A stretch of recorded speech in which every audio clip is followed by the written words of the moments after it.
call the meeting to order. Are we in compliance with the open meeting law? Yes, we are.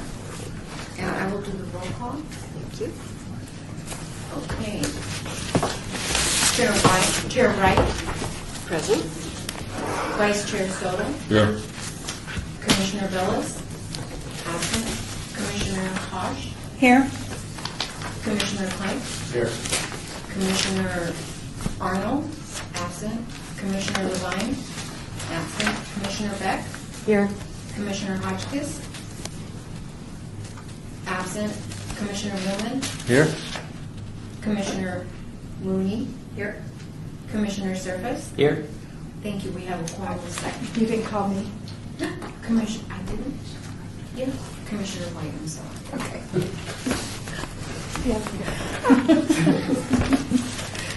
All right, item 3. Public comment during this portion of the agenda must be limited to matters on the agenda for action. If you wish to be heard, give your name for the record. The amount of discussion as well as the amount of time any single speaker is allowed may be limited. Item 4. Has everyone read the minutes? And is there a motion to approve?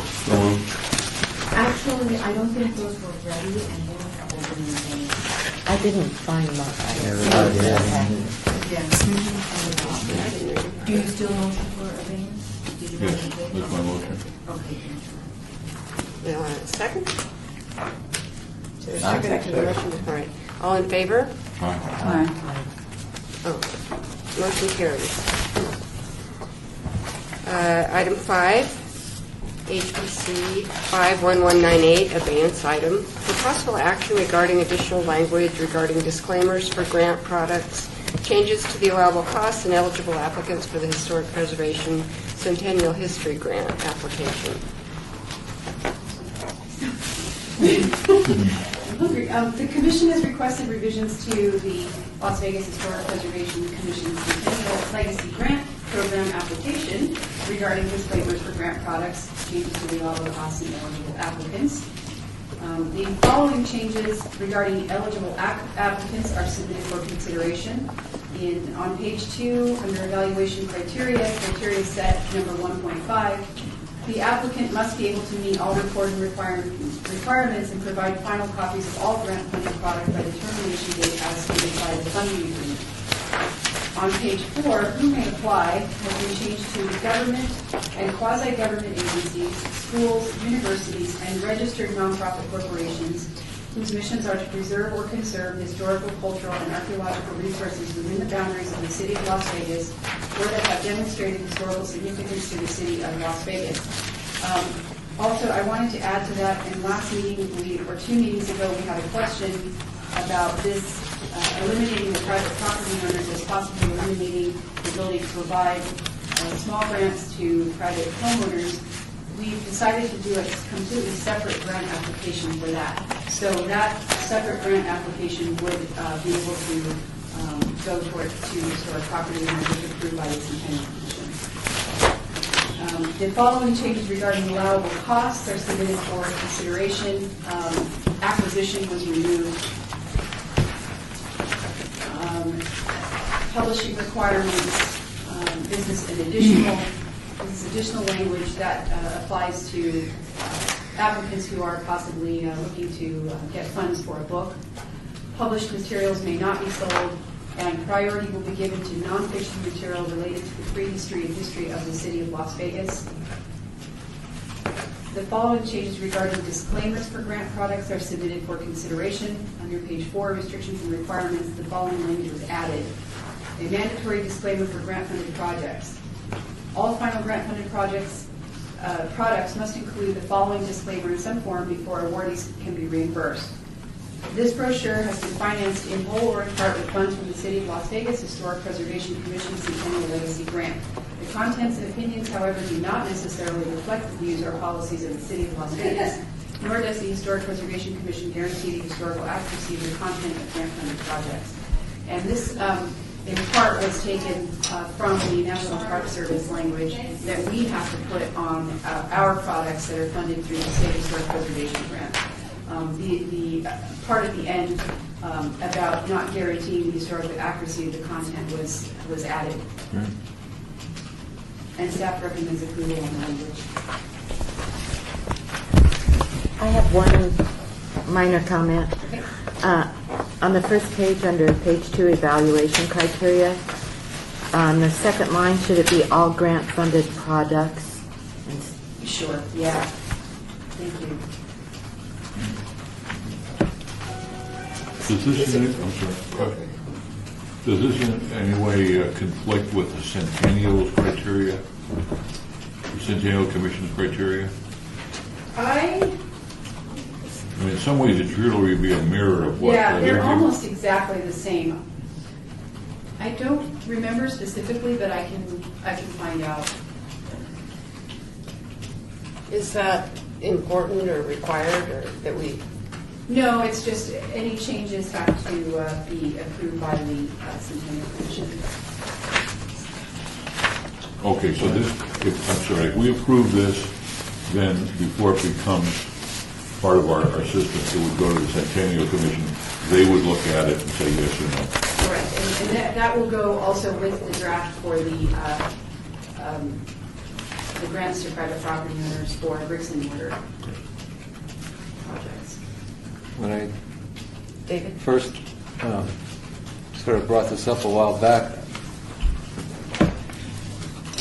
I was thinking, I was sort of thinking as a city employee, and didn't want things to come back at the city, that we would give money for projects that were either inaccurate or libelous or slanderous or whatever. And I think this covers it legally. I assume the attorney had something to do with this as well. And this is fine. I think there's another aspect of it to me that this may or may not cover, and it may or may not have to be formalized, is that if either staff or somebody on the commission could see a product beforehand, it would really be helpful. Before we give them money and the final, or at least before the final. And I don't know if that has to be formalized, but boy, it would save a lot of potential embarrassment, I think, down the road. If someone, I'm not trying to be a censor in any way, shape, or form. I'm just saying if somebody that we give money to writes, and it doesn't have to be in a quote accurate context. It says that they saw a famous casino owner selling drugs in the alleyway. And they can say anything they want, and then it gets back that we supported this project by giving it money. We're embarrassed. That's all. So I'm just saying that it would be helpful, and maybe not always possible, if we or staff could see a product prior to its final publication. That's all. Just to review it. That was kind of half of what I was getting at when I first brought this up. Does that make any sense? So that we would have final approval. Well, I don't know. Just from a practical standpoint, I don't know if you all want final approval over these things, because what if you miss something? Then you've approved whatever it is that's out there. Something's missed, and now you're maybe more embarrassed because you actually gave approval. This way, you get a grant application in, you look at the person requesting the grant, hey, reputable person, whatever it is, we approve to help pay for whatever it's going to do. Up front, you've kind of vetted the person, right, or the organization. This new disclaimer makes it very clear to everybody that, hey, you know what? We think this is a good organization, good person. We're gonna let them do what they need to do, but then guess what? What they write is on them. Just practically, if we had some sort of final approval, or you even had some sort of informal final approval, that might practically work to your detriment. I don't know, but it's something for you all to think about. Well, the other option would be to only approve publication costs and have the authors do their own research and writing on their dime, and then we would have to see their manuscript before considering whether we would pay for publication. I would add that if we go through, if we add a final approval process and the person has, and keep in mind that these are reimbursement grants, so the person or the applicant has been approved for a grant and they've moved forward with, a contract with a publisher or whatever, and then we have the final approval process, and let's say the commission does not approve of what's in there and they decide not to fund the grant, then the person, who has moved forward with this project, assuming that they would be paid, and then they're not, at the last minute the money is pulled away, I think that would be problematic. Right. What I was saying was that we don't give them a grant until their manuscript is completed, finally completed. The Nevada Humanities Committee funds all kinds of projects, books and a variety of things. They must have a process that some sort of a filter before, as all the things that the group is legitimate, group X number, but what is the process that they use? Is there something we could mimic? The second thing is maybe we don't give money to books and films.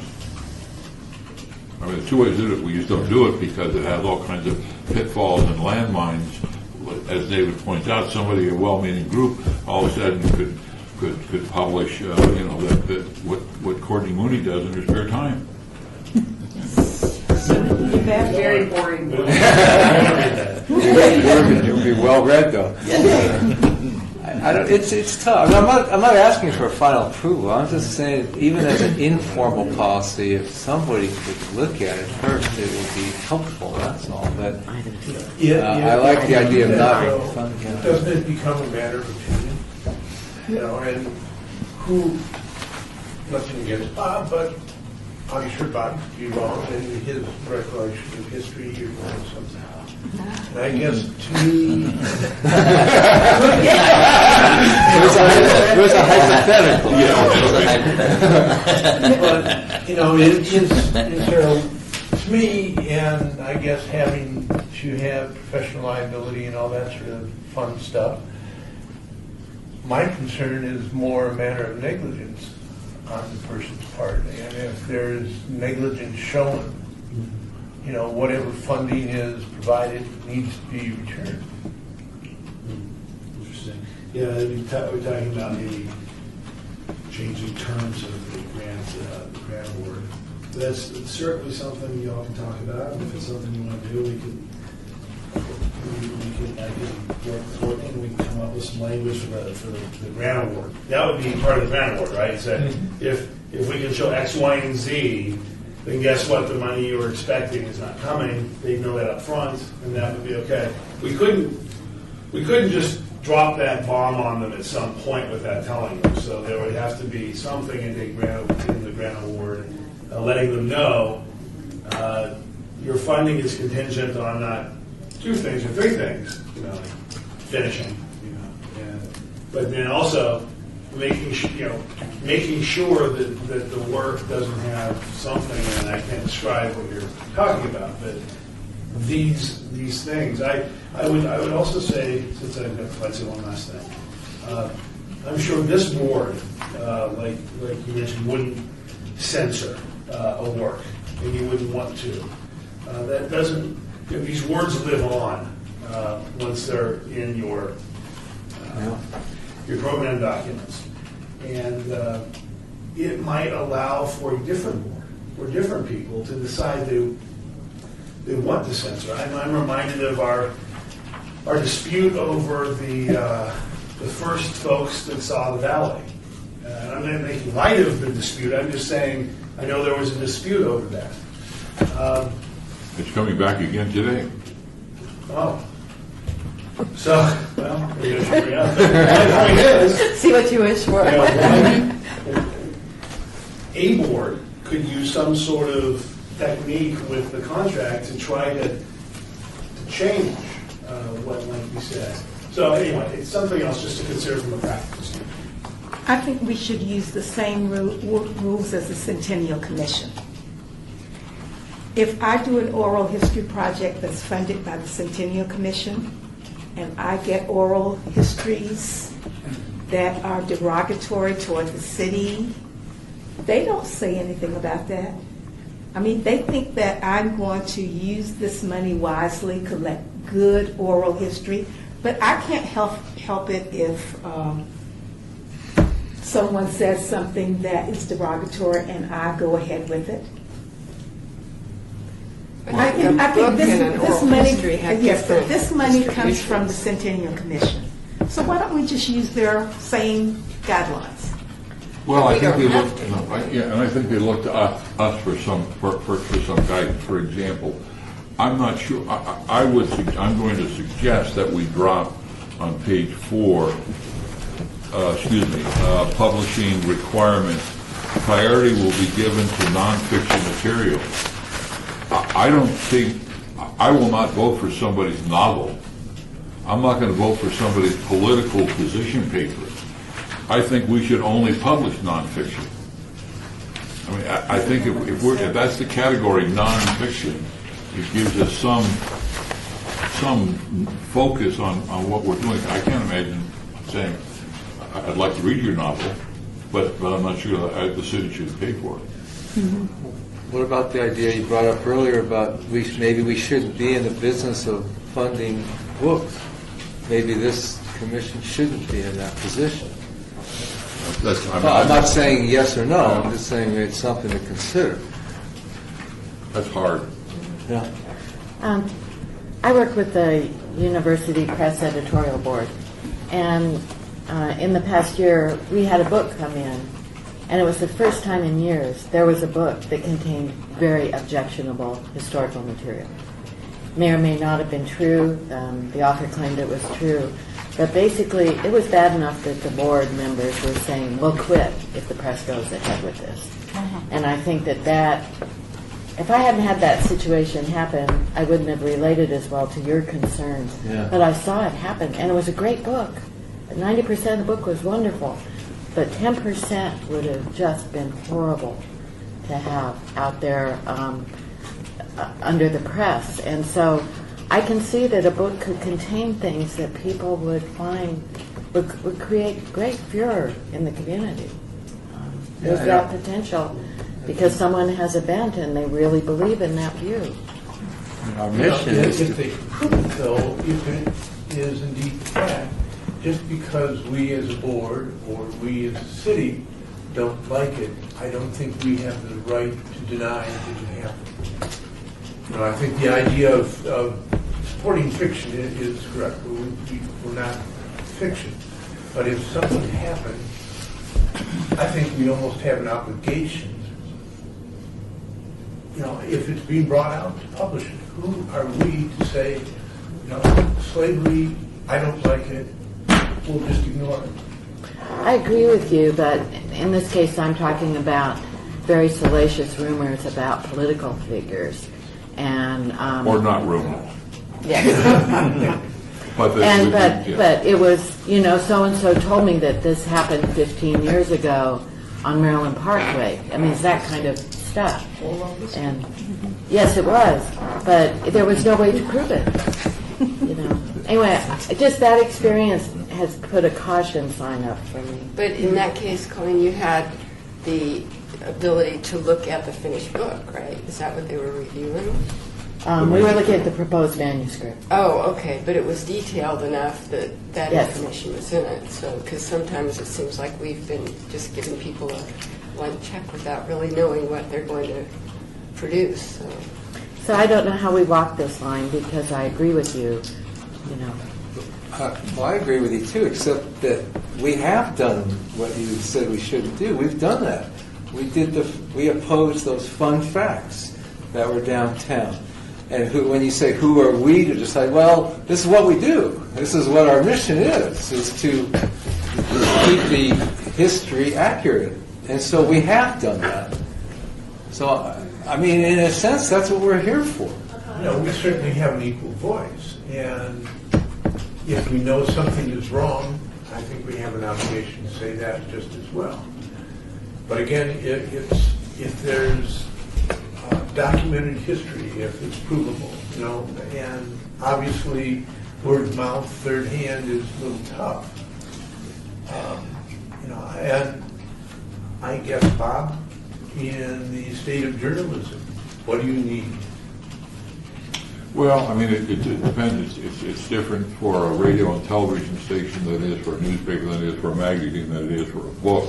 Each one of those have a higher standard. A book has a much higher standard than a radio station because a radio station is reporting it as it's happened, where a book, theoretically, you've got time to go back and research and do all those kinds of things. So books, the internet, the bar is very low. I mean, I don't even think there is a bar, other than where they drink, but it's I might just add this. I have this sneaking suspicion, this is an educated guess. I have a sneaking suspicion that I'm going to find cases that say government boards that give out money for written materials must either give the money or not give the money and let the chips fall where they may. I have a sneaking suspicion that's what it's going to tell me, because the government is held to a very high standard when it comes to the First Amendment and what people either know are true or believe to be true. So what I would like to just say is this. I'd like you to continue your discussion today. If you'd like to direct me to look into this, we could always come back later with another tweak to this language. But I'm not comfortable today telling you from a legal certainty we could impose some sort of like final approval yet. Had I known this question was coming, I would have looked at it beforehand. But now that I've heard it, I just say there's something going off that makes me think that maybe it's a kind of all or nothing thing. Yeah. We either give the money and let it go or not.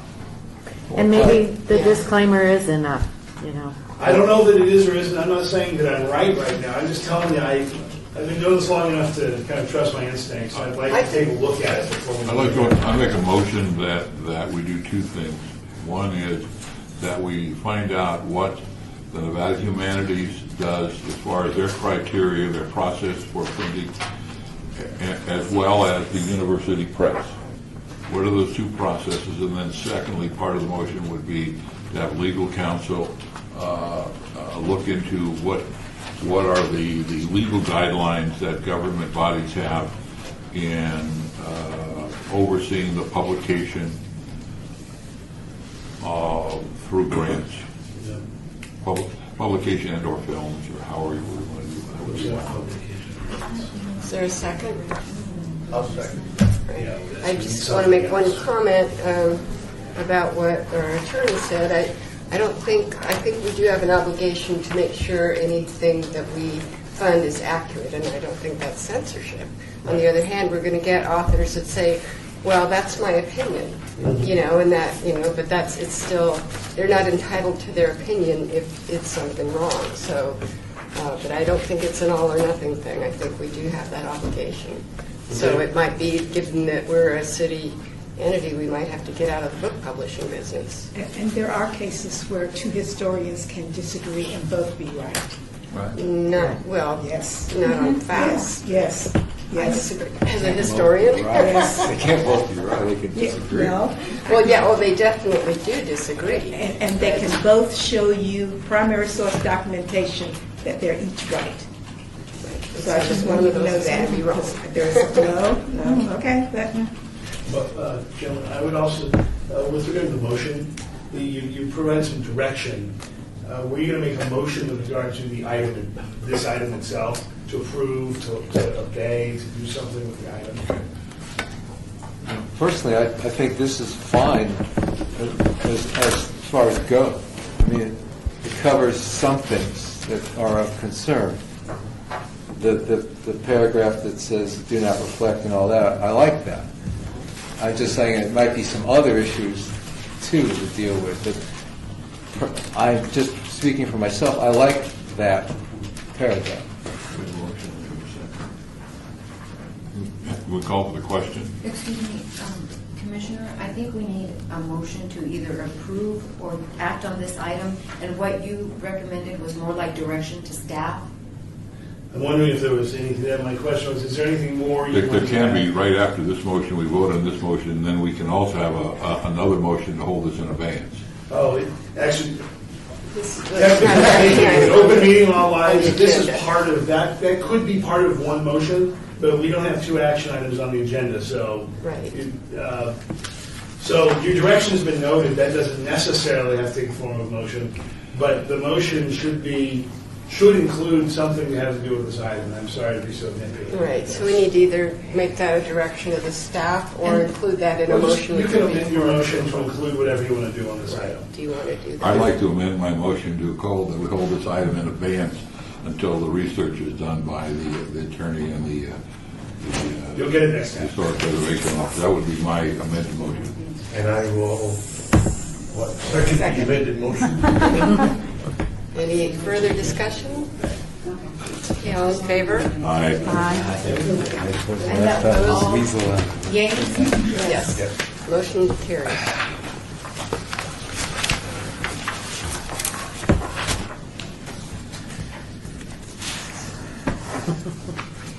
Next item, item 6, for possible action regarding selection of the survey area for the 2014 Historic Preservation Fund grant as either the Huntridge Tract 4, generally bound by Franklin Avenue on the north, approximately 700 feet east of the center line of Maryland Parkway on the east, Canosa Avenue on the south, and approximately 700 feet west of the center line of Maryland Parkway on the west.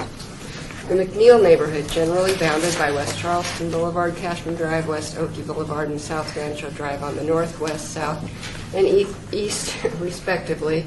Or the Scott Jades neighborhood, generally bounded by Waldman Avenue, South Rancho Drive, West Oakey Boulevard, and South Martin Luther King Boulevard on the northwest, south, and east, respectively.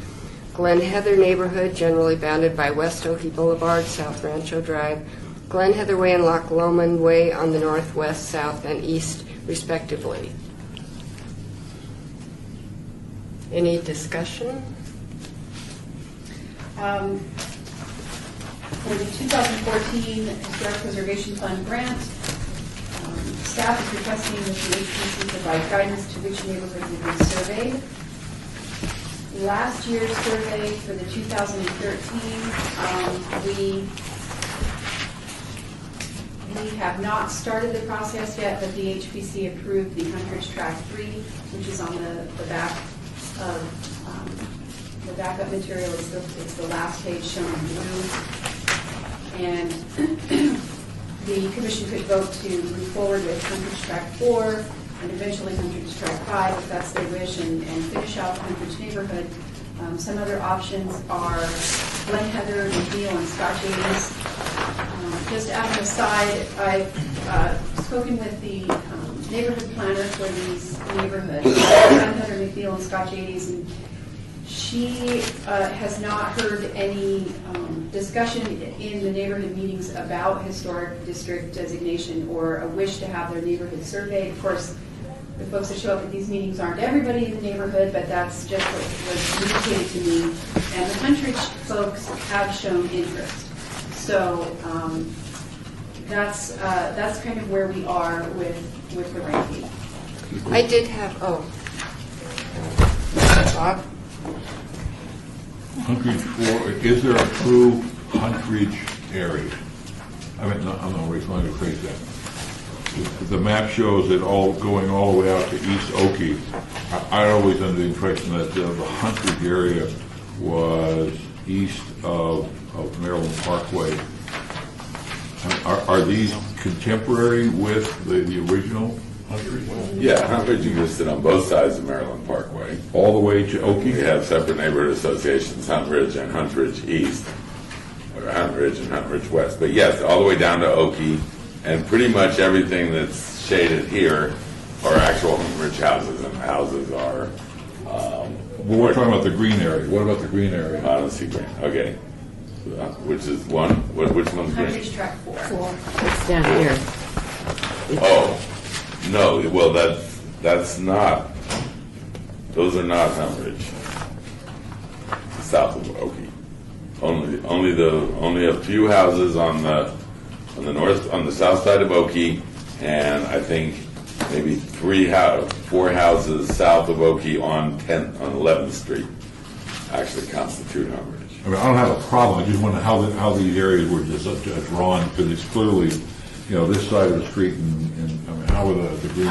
I would just clarify that these are the original Huntridge Tract plats. So these are Huntridge homes, but they may not be in the neighborhood association boundaries. They may be, there's one south of Oki may be associated with a different neighborhood association, but those are part of the original Huntridge Tract. Okay, my question was not regarding the association, it was more, are they part of the original Yes. Huntridge Tract, and you've answered that question, great. It would make sense to me to finish off this before we jump, to another area and start. I did have some recent communication with somebody from a Glen Heather interest group that I found on Facebook, and they have 40 members, and the person who is the head of the interest group said, yes, they'd be very interested. So I don't know if any of those people are members of the neighborhood association, but that's what I heard just They are. yesterday. I forget her name. The lady you indicated. She's a real estate agent also. This She's her name was Shelley? Shelley Yeah. Waters. Shelley Walters. And she's the president of the neighborhood association. Oh, okay. As well as runs Facebook. Okay, Okay, so it wasn't official capacity that she was saying that. right. Let me, And one other question, didn't we already years ago determine that the Huntridge neighborhood is not eligible to be a district? The Huntridge Tract 1, I believe, was determined ineligible. How come? Not in these changes. I mean, it would be really great to get another neighborhood that could actually become a district. is the black area, Huntridge 5, is that also part of the original? All these houses were built at roughly the same time? Yes. Yeah, I believe so. Yeah, 41 to 44 essentially. Right. That far out, really? That far south? All the Humbridge was built during the war. Yeah. Right. Actually during the war. And down to Oki. And when I was pointing out, I was misreading the map there because that's Oki's south there. Then help me A few houses understand, south of Oki. we sort of cut Wingert, Sweeney, Bracken, and Griffith in half. Yes, because over there in the middle of that block of the 1,300 numbers are Huntridge houses, and the 1,400 houses are a neighborhood called Ridgecrest. Huh, in the same block. Okay, totally different floor plans, designs, much more desert modern houses. In the middle of all those blocks, Huntridge stops, and Ridgecrest continues at the 1,400 number. If we do 4 and 5, how long before we would be able to get to Glen Heather or the Scott Shady? It would be 2016. Well, we're doing 2014 for one of these two. What happened to 15? 2014 would be Huntridge Tract 4, 2015 would be Huntridge Tract 5. If you wanted to finish out the Huntridge area. All right. I'm in favor of finishing out the Huntridge area for a number of reasons. A, we have the whole Huntridge Theater happening again, okay, which is really actually happening. We have, there's really one of the oldest track houses in Las Vegas. I think the historicness of them, goes back the furthest, and there's just huge interest there already existing. So I'm in favor of finishing what we started, and then let's kind of move through history as to McNeil and Glen Heather, et cetera. If we did that, is there any way to combine those two and do it as one survey? We don't get enough funding to do that. Or we have last year's funding, and then when would we get the new funding? We typically get our funding agreements, I think we get about $30,000 a year now with the reduced funding. We are getting the funding agreements, we got ours I think this month, October. So that's already been, the agreements have already gone forward? For 2013, yes. And right then we're moving into the RFP phase where we send out our notification to see if there are any consultants who are interested in doing the job. With SHPO getting reduced funding from the feds, That's kind of crunched our numbers down to about 30,000, which is really tight. And as it is now, in order to get one whole track done, staff is doing a huge chunk of the historic building research just so we can get all of these properties done in one grant. So it's really tight as it is. And then our window is also very tight with SHPO getting their funding later and later every year. But their termination dates are still the same. So it gives us about a 3-month window to get all of this done. So is it likely that 2014 will be delayed also? Yeah, it's likely. So the question would be then, even if we could come up with the money, this would be a major workload. If we could come up with the money to finish off both sides of 100, the staff workload would just not be doable. It depends on the amount of funding. If we had a tremendous amount of funding, we could. Which would be how much?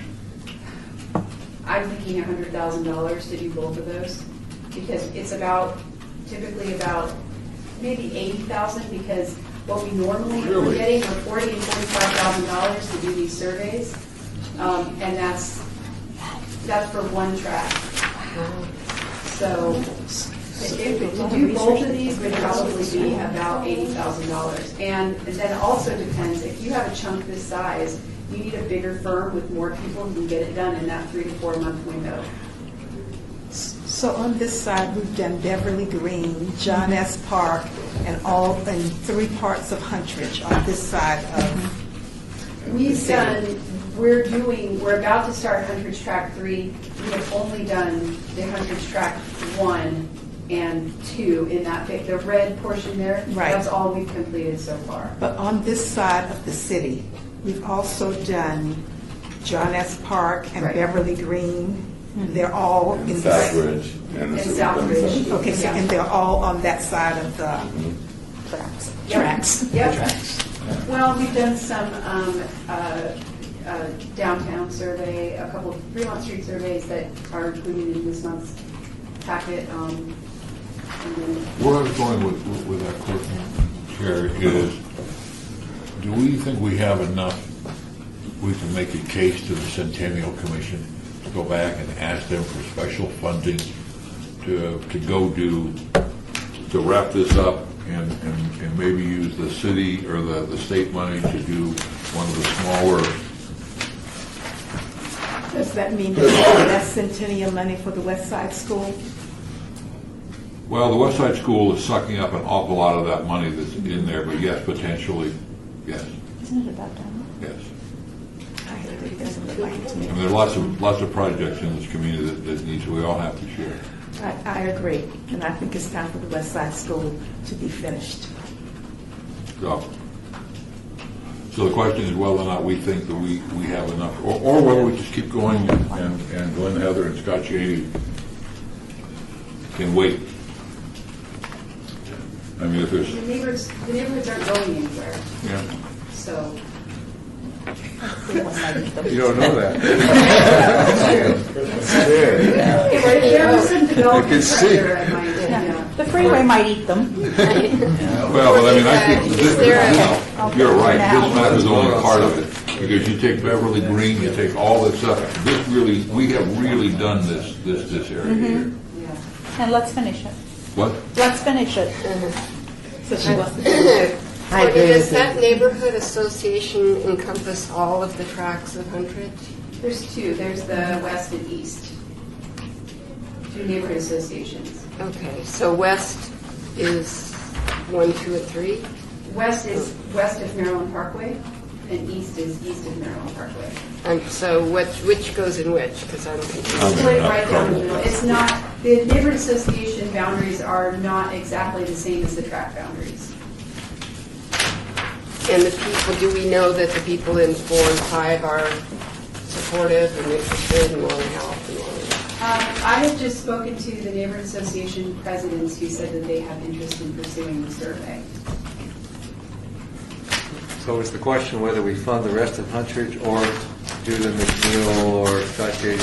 That's the question, right? Right, the question is to just pick one of those neighborhoods that are on the list. And it seems to break down as to whether we finish Huntridge or to the McNeil, Scotch A's, or Glen Helen, right? But just All right, to be well, clear, that's this on would the not agenda. finish Huntridge. I understand, but it would get us farther down the road. All right, why don't we Any, vote? is there a motion? I move that we continue on the Hunt Ridge. Because that's what we need is a motion to say one or the other, right? So I'll that's second all. that motion for Huntridge Track 4. Good. All in favor? Aye. All opposed? Anyone A little opposed? higher. Yes.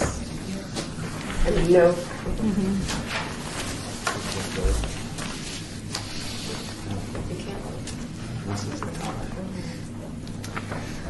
All right, to the item 7, report by the Department of Planning regarding the 2013 Mayor's Urban Design Awards. Courtney?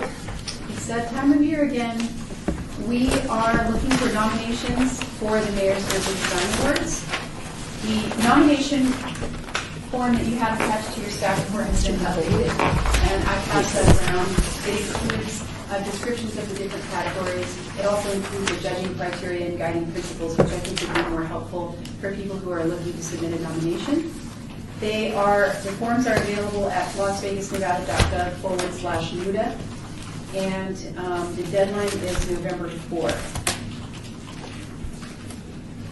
So pass it on, submit a nomination.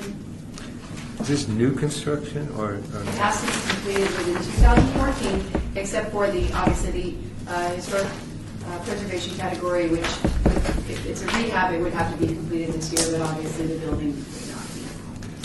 Courtney, are there any recent preservation projects that haven't been nominated before?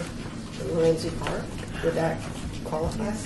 Lorenzi Park would qualify, perhaps more as an open space or a public space type of nomination.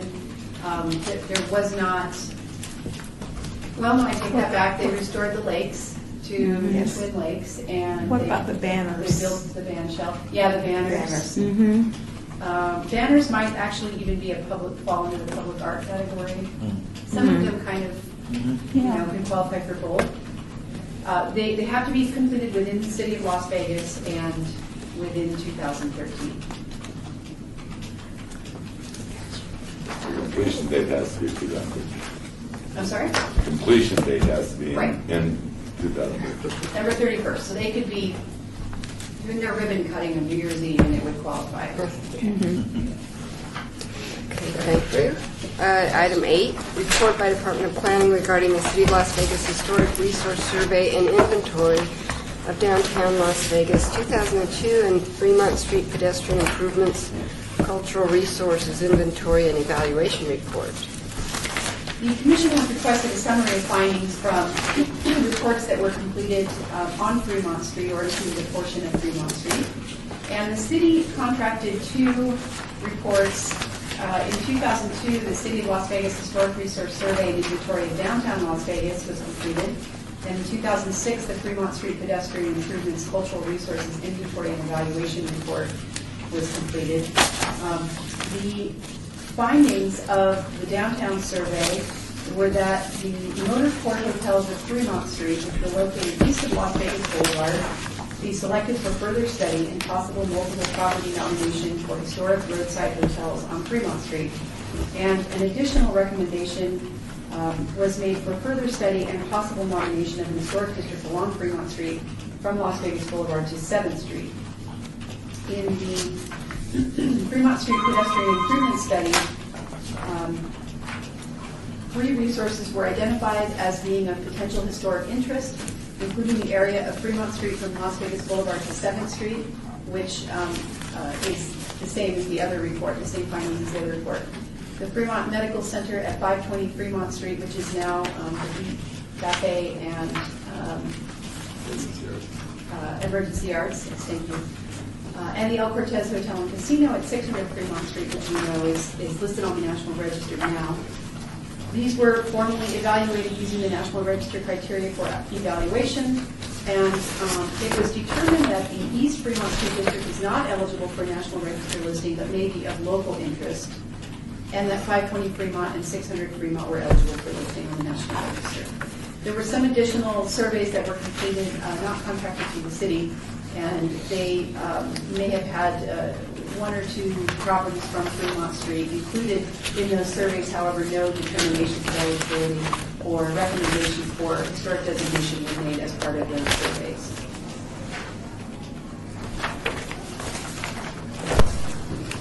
Any questions? Thank you. Anna?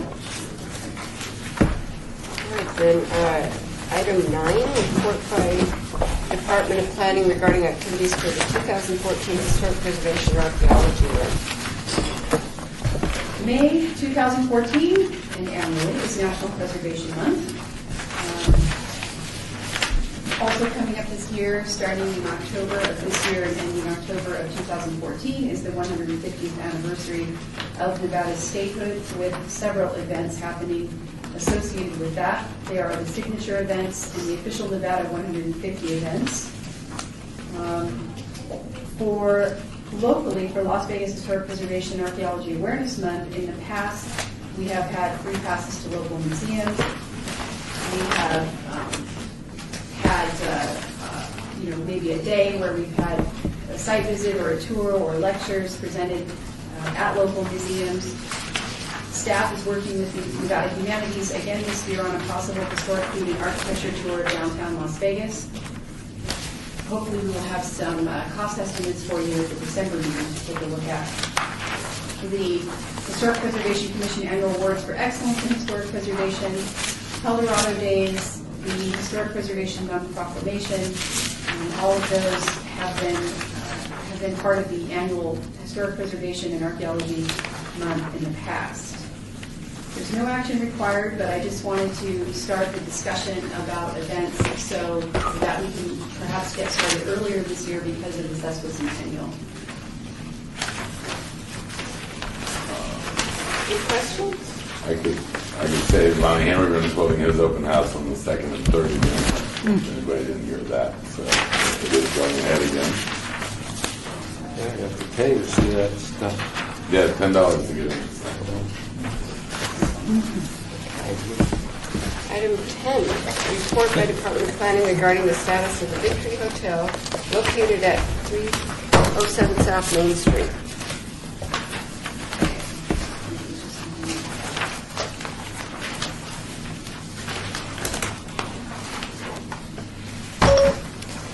The City of Las Vegas has received the draft Historic Building Condition Assessment Report and Preservation Plan for the Victory Hotel, which was submitted by Logan Simpson Design, a global resource management firm.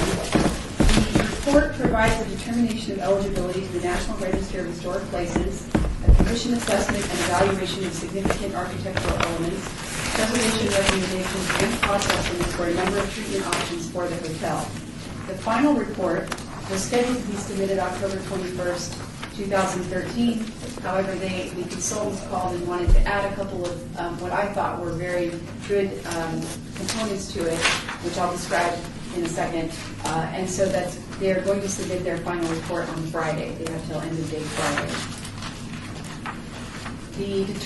The findings in the report include the determinations of eligibility. Logan Simpson Design finds that the Victory Hotel retains sufficient integrity to be listed in the National Register of Historic Places at the state level under criteria A for association with significant events and criteria C for association with significant architectural design. It is therefore eligible for listing on the City of Las Vegas Historic Property Register by default. Some important things to note about the condition assessment. There was significant water damage, and there's continued infiltration at the upper main roof and balcony. The building has no foundations. The floor joists sit directly on the ground, which has resulted in termite and water damage and dry rot, especially at the perimeter. Hazardous materials are present, which is fairly typical, including but not limited to asbestos, mold, and lead. Minor elements include minimal insulation throughout, damage to original interior finishes. The building would need new mechanical, electrical, plumbing, fire protection and suppression, etc. to meet current building codes, and the building would need some retrofit to comply with the current ADA accessibility standards. The evaluation of significant architectural elements. The original balcony posts are suspected to be decoratively tempered wooden posts and maybe underneath the stucco. So the important part about that is that or what I wanted to mention, to add to that was what I had mentioned earlier, was that the consultants want to provide us with a drawing of what the original building is highly suspected to have looked like. So if the Centennial Commission decides to fund the removal of a portion of the building and move it to another location, if they would want to restore that particular piece back to what it may have looked like when it was originally built, they would have those drawings to be able to do that. So I agreed to give them until Friday to submit those drawings. The interior stairway posts are also decorative to match what they think the posts outside look like. And they think that the stucco was applied during the late 20s to make it look like a Mission Revival, but the proportions are kind of off. So the proportions of that porch are more reflective of that very kind of traditional appearance. The archways would not have been so tall and so frequent with a pure Mission Revival style. The original clapboard siding is expected to be mostly intact underneath the stucco. They did find evidence of that. Of 3 exterior doors, the balcony door is the only original door. All but 2 exterior windows are original. There are pronounced decorative perimeter soffits and crown molded eaves associated with the roof overhangs. Those are one of the most character-defining features, and those are all present. The original and unique plaster finish in the hallway is present. The original 1920s floor tile and wall tile in the upstairs bathroom is still there, and as well as 95% of the hardwood floors. And the majority of wood trims and millwork are original and in good condition. The iron balustrade at the interior stairway is original and in good condition with some missing pieces that can be replicated. Also, spatial organization of the interior layout, including the designated lobby, parlor, and original guest rooms, is original. LSD provides the following preservation recommendations. They have assigned major interior spaces to one of 3 preservation zones, which prioritize the significant spaces. Zone 1 is the primary zone, and that is restoration and preservation. These include the exterior facades, balcony, lobby and parlor, interior stairways and hallways. Zone 2 would perhaps be a secondary zone that would require appropriate rehabilitation, and those would include the guest rooms and upstairs bathroom. The Zone 3, which is the tertiary zone, would require some minimal alteration, which would include the downstairs bathroom and rear shed additions. The preservation options. The underlying building is suspected to have originally been a vernacular constructed commercial building and likely featured exposed posts and beams and wood clapboard siding. Once again, the original stucco is suspected to have been applied over the siding in the 1920s in an attempt to upgrade the exterior to the then popular Mission Revival style. So they have provided 2 preservation options. You could preserve it in place and maintain the early Mission style, or preserve in place and restore the original vernacular appearance. Relocation options include relocating the entire building to the Springs Preserve, which they have shown some interest in receiving the building. Remove and reassemble the front porch and the first 15 feet of the existing building, which would also give you those primary spaces along with the patio or the porch. Remove and reassemble the front porch and the front wall, which would include the doors and windows and a portion of the upper cornice and eave detail, and move those to the Springs. Or remove and reassemble the front porch only. The cost estimates for the rehabilitation in place is $1.3 million. Relocating the entire building to the preserve would be $378,975. Remove and reassemble the front porch in the first 15 feet is $214,100. Remove and reassemble the front porch and front wall is $183,400, and remove and reassemble the front porch only would be $96,500. Staff is presenting the findings from the report to the Las Vegas Commission for the Centennial on Monday, October 28th, and we will continue to work with the property owners to determine how they would like to proceed. Is it up to the owners of the building to decide how to proceed? Yes.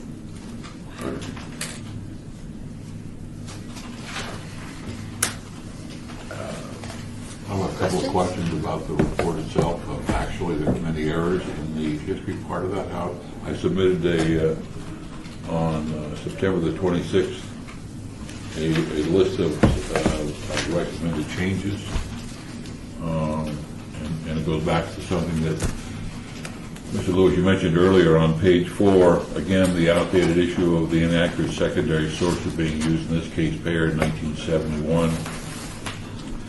It says that a scout came upon the Las Vegas Valley. If we're going to adopt, I think in this case, it's different than us funding an individual. In this case, this becomes a city document. I think it needs to be accurate. There's far too much information about John McWilliams in there. It's got nothing to do with Main Street, and I would recommend a tightening of that. There's some minor points which I addressed. They're really sort of nitpicking on my part. But the one that constantly is repeated over and over and over again, page 8, second sentence, quote, by the end of the second day, Senator Clark had sold more than 600 lots, or 3/4 of the town site, for a net profit of $265,000, or almost a 500% profit. It's just wrong. It's just flat wrong. And it gets repeated over and over again because it's in some book.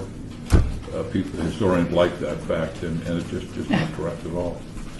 Then there's some question on page 10 about the fact that in 1912, at this point, it became a house of ill repute, and there is no documented evidence. There's some hearsay information, and I would suggest that 1912 was owned by Mr. and Mrs. Hickey. Research indicates that these were very strong followers of the Catholic faith, to the point that Mr. Hickey and Mrs. Hickey built the Hickey Hall next to the hotel, and that's where the Catholic Sunday School was. There is just no record that this was a house of ill repute until possibly 1929, when Mrs. McLaughlin, her married name, she was one of the leaders on Block 16. She bought it in 1925 after it had been closed by the federal government for being a speakeasy, and there was a fire there. She bought it, and in 1929, she stuccoed in July and August of 29, she stuccoed the entire exterior. That would give us a date as to when that stucco, and she completely remodeled the inside from the fire. So I think there's a lot of pertinent information that's available either through newspaper research or the county deeds record, the city deeds record, the census. There's just a lot of information. Now, I know this report was not really primarily a history report. It was more, what do we do? What's our next step? But I don't want to accept this thing without some of the facts being updated and fixed.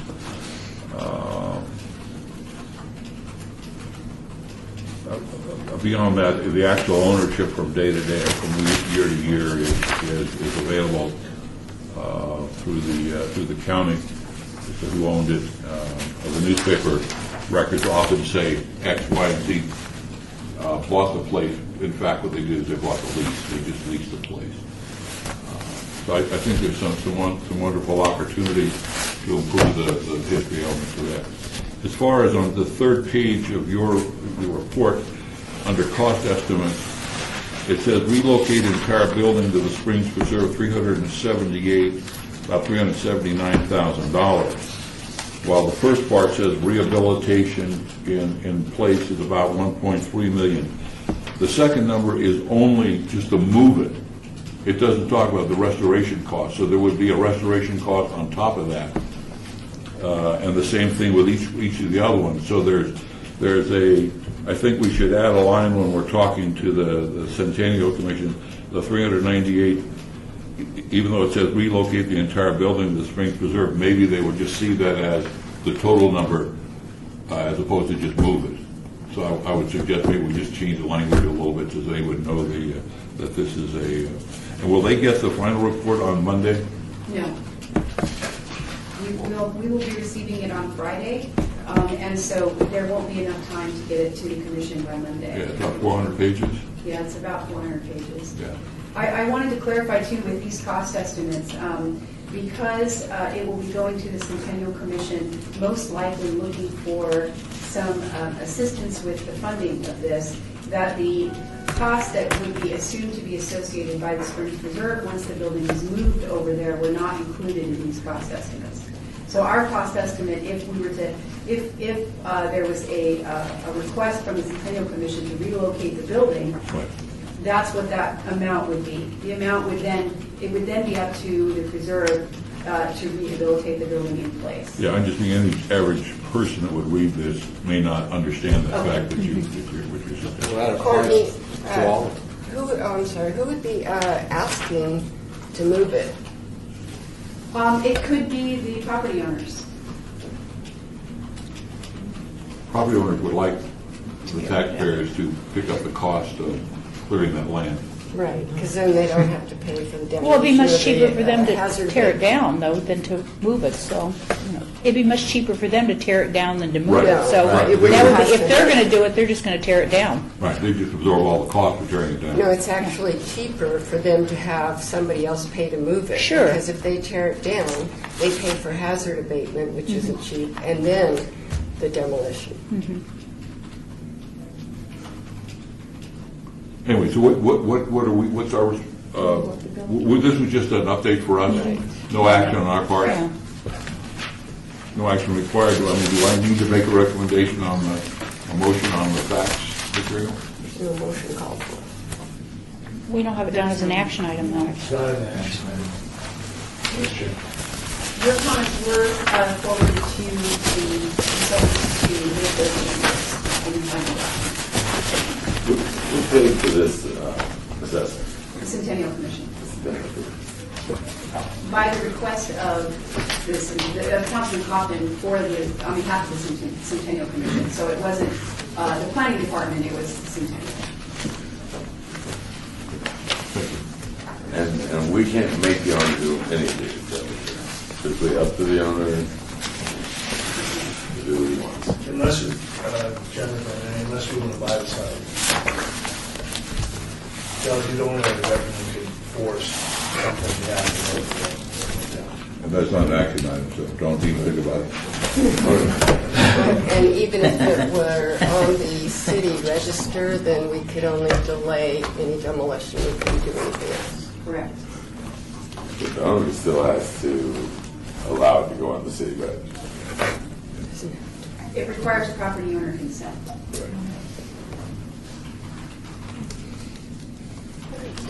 Has the property owner, I think the property owner's been asked and has refused. I believe in the 80s, it was part of a broader nomination for associated properties with the railroad, and they opposed at that time. That was completely different owners.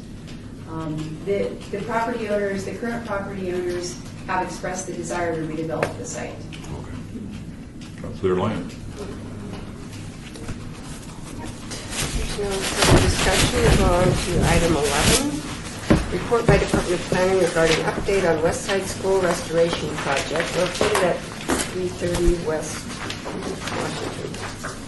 I will direct you to the second page under the heading Federal Investment Tax Credit. The Part 1, which is the evaluation of significance, and Part 2, description of rehabilitation of the federal tax credit application, were submitted to SHPO and the Park Service. SHPO and the Park Service approved Part 1, stating that the 1948 annex is a contributing element to the West Side School campus. They had a conditional approval for the West Side School Part 2. From the Park Service had the conditional approval, and it was received with the following comments. They felt that the landscape was maybe a little bit too congested. They wanted to thin out some of the trees and some of the amenities like the benches, simplify it a little bit around the 1948 annex. They also indicated that the proposed changes to the 1960 addition are acceptable within the overall project, but recommends that the north wall of the addition remain solid, and I'll give you a little bit of background on that. The 1960 addition, which is on the attached plan, is just a room that was added on to the 1948 building in 1960, and it was used for storage.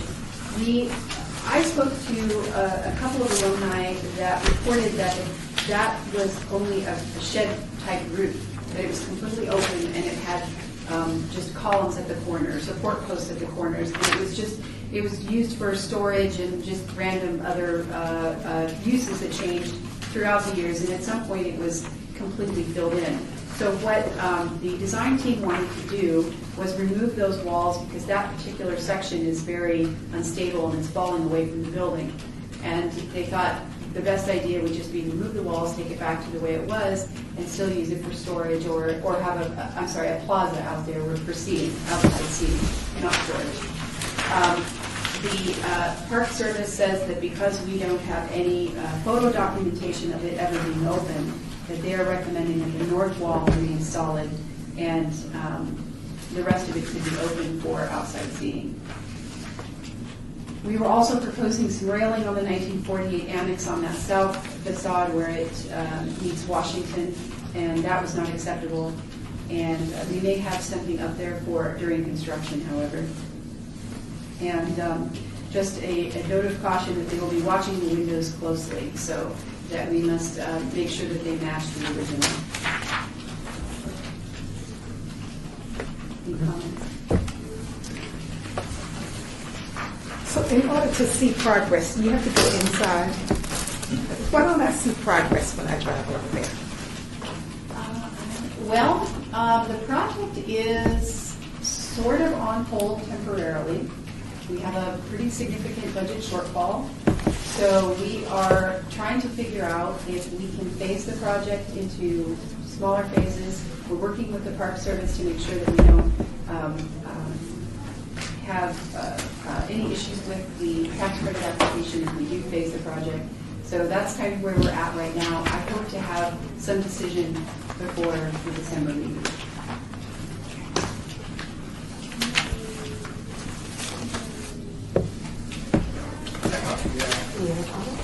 I'm not sure if I understand. I just don't see any progress. I don't see No, any I difference. understand because I drive by it every day, and I don't see anything either. Okay, so I even drive around and drive into it. Right, make a right-hand turn and Yes. head north. It's on temporary hold. We had money and now we don't, or we never had money? We had money. We have the bond agreement with the Centennial Commission for, I believe, $4.5 million. Yes. The total expected project cost is now close to $12 million. So What?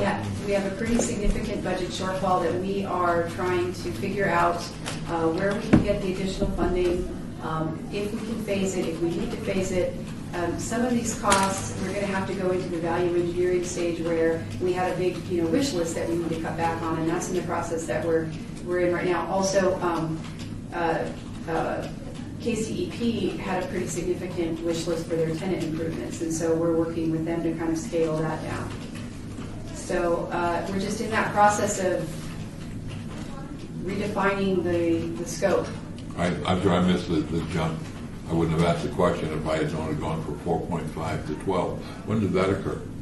Well, it was estimated at around $7 million, and that we knew that we would need to come up with the additional money, and hoping that the tax credit would help put a dent in that as well. But yeah, it did. One of the cost estimates, and that's probably the most expensive cost estimate, was around $12 million, and that's why again we're going through that process of cutting out some of those more extravagant costs. So it's not just a restoration project. No, and that's not just the building either. That's parking lot improvements, ADA.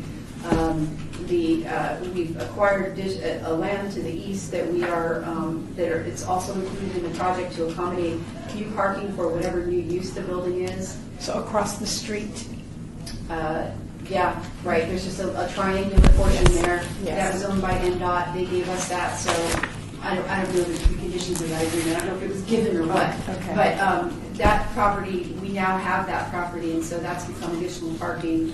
So the scope of the project itself has expanded. Help me understand, if I could, the process who oversees, who's guiding this process? Is it the city manager? Is there a committee and the city council? Is it the Centennial? I mean, who's the guiding force that's sort of moving this along? And you said the value engineering. Who's in charge of that? It's a partnership. It is definitely, the city manager is definitely involved. We also have a partnership with Public Works, Planning, and Economic and Urban Development. As far as value engineering, that is something that's going on between Public Works and the cost estimators and the architects and contractors. They're all kind of, sitting around the table doing those. And we are working with KCEP and also the Alumni Foundation. Thank you. Courtney, have they decided on a use for the whole property when it's all finished? We're still floating some ideas. We have a list from the community of what they would like to see and what they absolutely would not want to see, so we're going to stick to those parameters. Will it continue to be administered by the city as the Fifth Street School is? Probably, I think what we're looking at is a model that's closer to the Neon Museum and the Mob Museum, where there's a nonprofit that is managing that property, but the city would maintain ownership.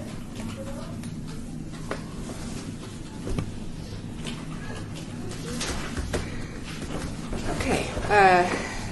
Item 12, report by Department of Planning regarding administrative reviews of applications for building permits for properties listed on the City of Las Vegas Historic Property Register. No items to report.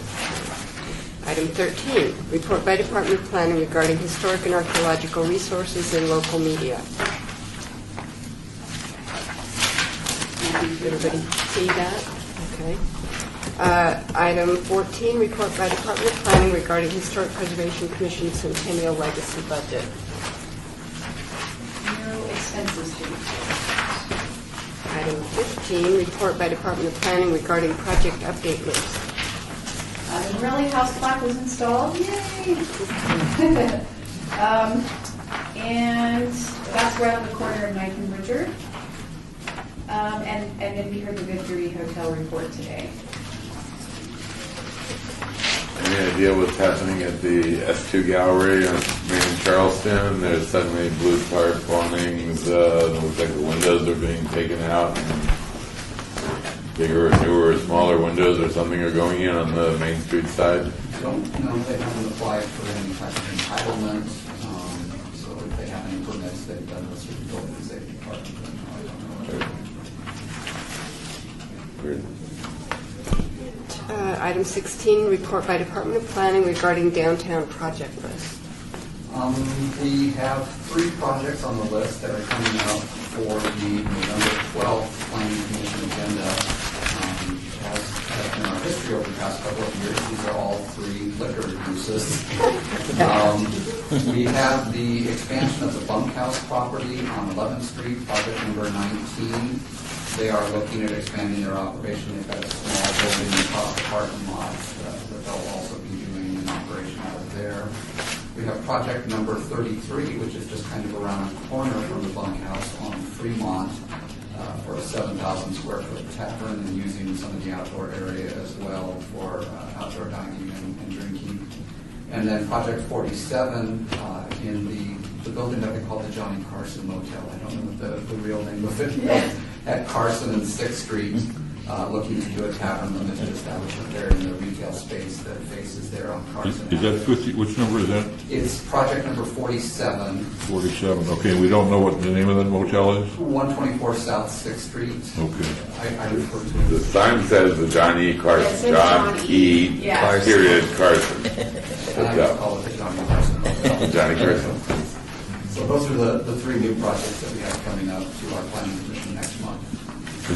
Which project 52? That's another 3 taverns are going to take a motel and turn Yeah, it this into... is at the Ferguson Motel Okay. on Fremont Street, East Fremont Street there, just at 10th.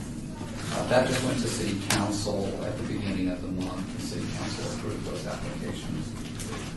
Is there any limit to the number of taverns we can have on Fremont? One would think that we've already hit that capacity in terms of the market being able to support that, but apparently the downtown project feels that we need more places to drink. So there we go. Yes, okay. Item 18, citizens' participation. Public comment during this portion of the agenda must be limited. There's number 17. Oh, I'm sorry. Number 17, discussion regarding topics for future agenda items by the Historic Preservation Commission. Comments made during this portion of the agenda by individual commission members shall refer solely to proposals for future agenda items. Any discussion shall be limited to whether or not such proposals are within the purview of the commission and whether such proposed items shall be placed on a future agenda. No discussion regarding the substance of any such proposed topic shall occur, and no action shall be taken during the proposal. Any items? Just a question for Courtney on, as far as the Victory Hotel, will that in any way come back before this commission at any point? Other than an update? In other words, your next report is to the Centennial Commission, and that will just be the draft. And then there will be a final report. Will the final report come to us, or? Yes, I can get you copies, absolutely. But as far as an agenda item, because that's what I'm. Oh, as an action item. Or even an agenda report item. I mean. I was intending to continue to report on the Victory because whatever happens or occurs at the Centennial Commission, I'm sure that this isn't the end of the story. So. And we wanted. If I wanted to make it an action item, what would I have to tell you the action was? Well, may I just, Courtney, this is not an item within the local, state, or federal historic district. It seems to me, based upon your duties and obligations under Title 19, the only action item I suppose you could have on the agenda, the request for the agenda, is just a general discussion about the Victory Hotel site. The Historic Preservation Commission doesn't have any necessary jurisdiction over this motel, because it's not part of one of the preservation districts, whether it's local, state, or federal. So, Can I push back just a little bit? Please do. This is a historic site. Whether it's on the register or not, it's a historic site, and we are charged with educating the public. Could not an action item be that we wanted to pass a resolution supporting one of the restore it, supporting moving it, or something couldn't that be an action item? The answer I think is yes. Let me read you the correct duty and obligation that would be covered under. If we're looking at this 1910-150G Historic Preservation Commission powers.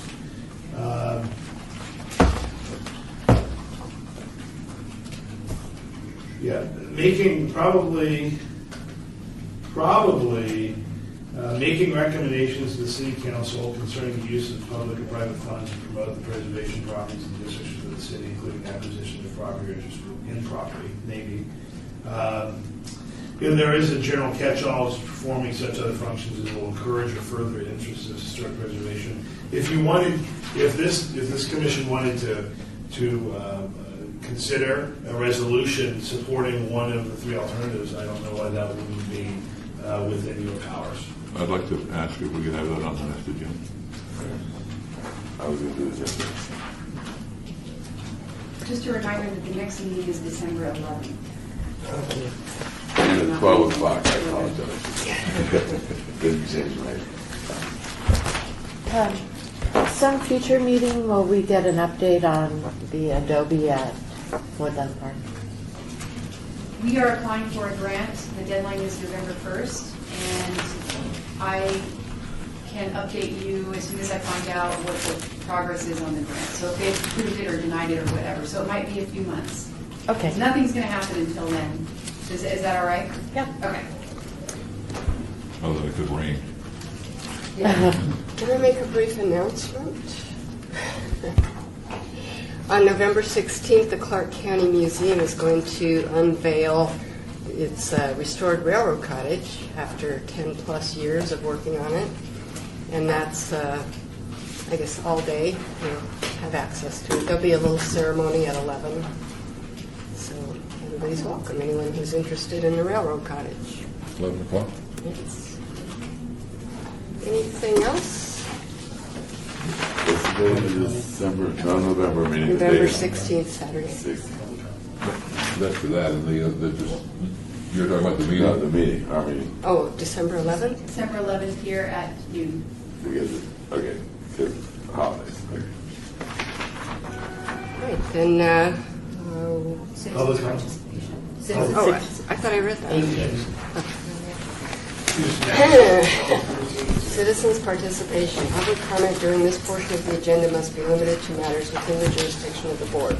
No subject may be acted upon by the board unless that subject is on the agenda and is scheduled for action. If you wish to be heard, give your name for the record. The amount of discussion on any single subject as well as the amount of time any single speaker is allowed may be limited. No further comments? Meeting's adjourned.